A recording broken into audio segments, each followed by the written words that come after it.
So we're going to start off with this gentleman in the blue shirt right there. No, this one right here. Yeah. Senator Obama, my name is George Berkeley. I'm a local mortgage broker and small business owner.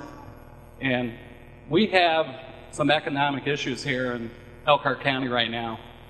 We've been held hostage by the oil companies. And our county depends on manufacturing, especially in the RV industry. And we've seen the loss of over 3,000 jobs. Our unemployment rate right now is over 7%. In my business, the mortgage business right now, we have seen all kinds of things happening.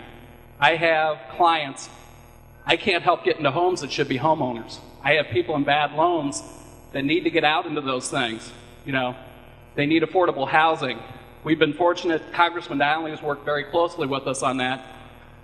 But we need help. And we need a plan that educates our kids growing up. They're the future. They're our legacy.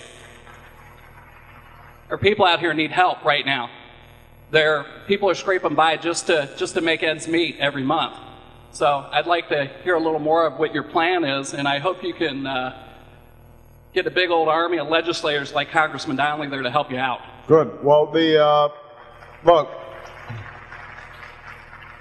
I've been campaigning now for almost 2 years. I mean, this has been a long race. They're babies who've been born and are now walking and talking since I started this race for the presidency.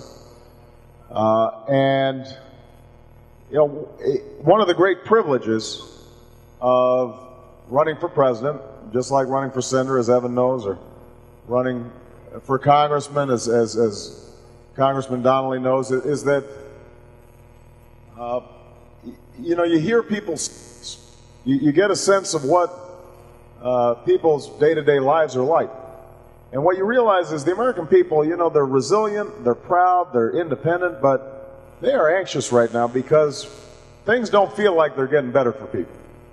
And I know they don't feel like that here in Elkhart. As I said, we've lost over 400,000 jobs since the beginning of this year. We lost 50,000 jobs last month. Wages and incomes were actually flat even when the economy was growing. So when the economy was doing better, people still weren't getting more money in their pockets. At the same time as costs were going up, so it was harder to save, harder to retire, which meant people were maxing out on their credit cards. They were taking out home equity loans to pay off bills.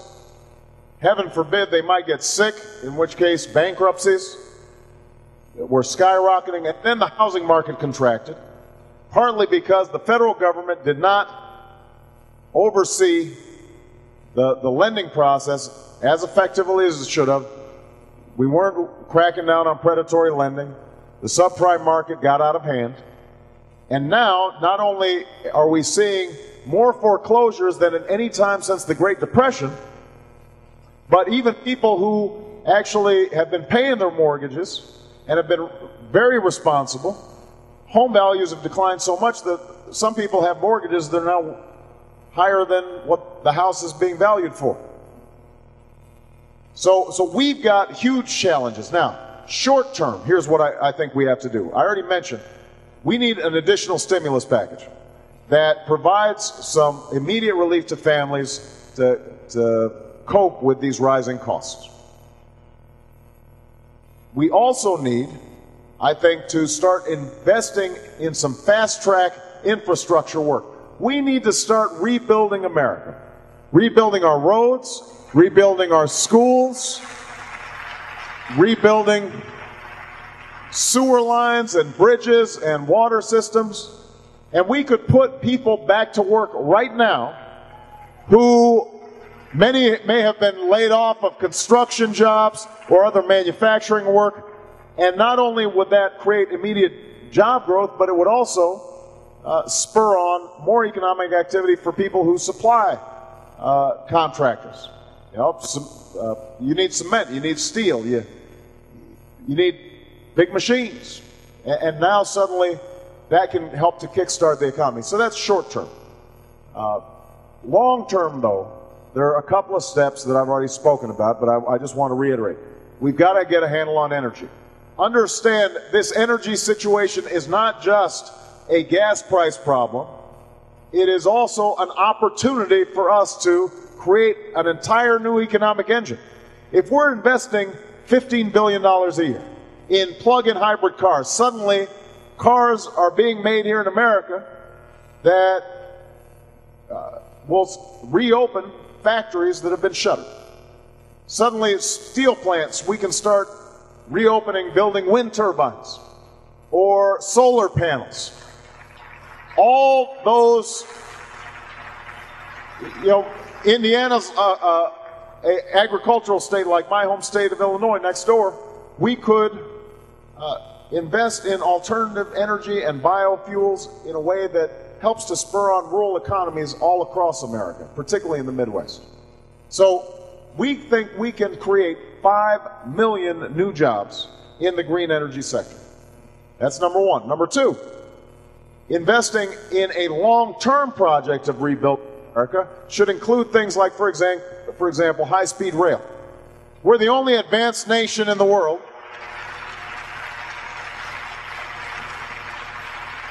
We are the only advanced nation in the world that does not have a serious high-speed rail system. All we've got is one along the Northeast Corridor. But imagine if we were connecting St. Louis, Indianapolis, Chicago, Detroit, Milwaukee,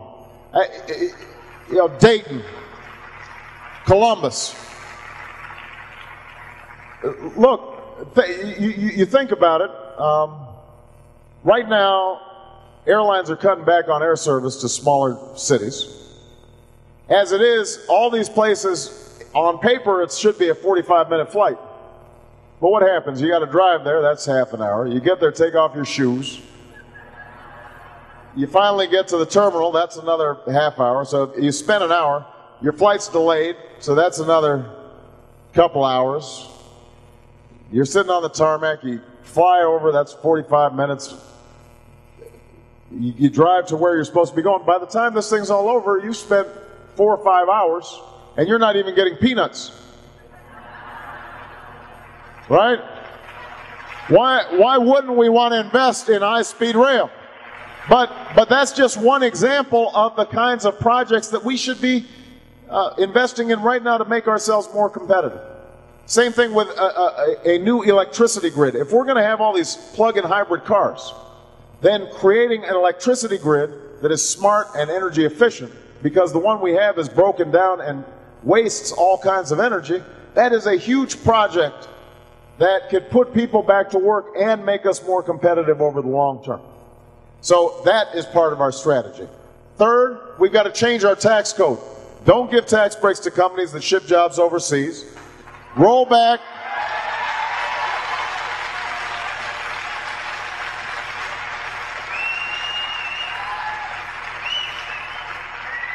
Roll back the Bush tax cuts on the wealthiest Americans and give those tax breaks $1,000 per family per year to middle-class families and working families that really need some relief.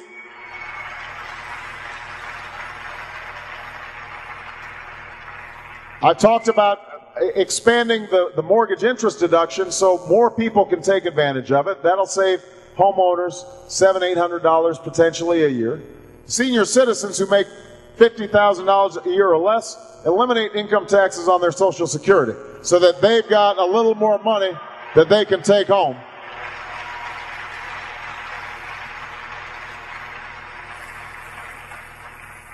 All right, so infrastructure, investment, energy, getting our healthcare system straight. By what I've proposed is a system where we're going to work with your employers to lower your premiums by up to $2,500 per family per year. If you don't have health care, you'll be able to buy into a plan similar to the plan I have as a member of Congress. And if you can't afford it, we will subsidize you for it. And we'll emphasize prevention so that instead of having people who are out there going to the emergency room for treatable illnesses, they're getting regular checkups and regular screenings, all of which will reduce cost and improve people's well-being. And finally, And finally, an education agenda that says we are going to get serious about providing a world-class education to every young person. We're going to make college more affordable. We're going to invest more in science and basic research to ensure that we're an innovation economy. We're not going to be able to do all these things at once, but if we get started on each of these tracks now, then 20 years from now or 10 years from now, we can look back and we can say, we put America on the right track. We are investing in our future. And as a consequence, we are still the strongest economy in the world. That's the choice that we face in November. That's the choice we've got to make. All right.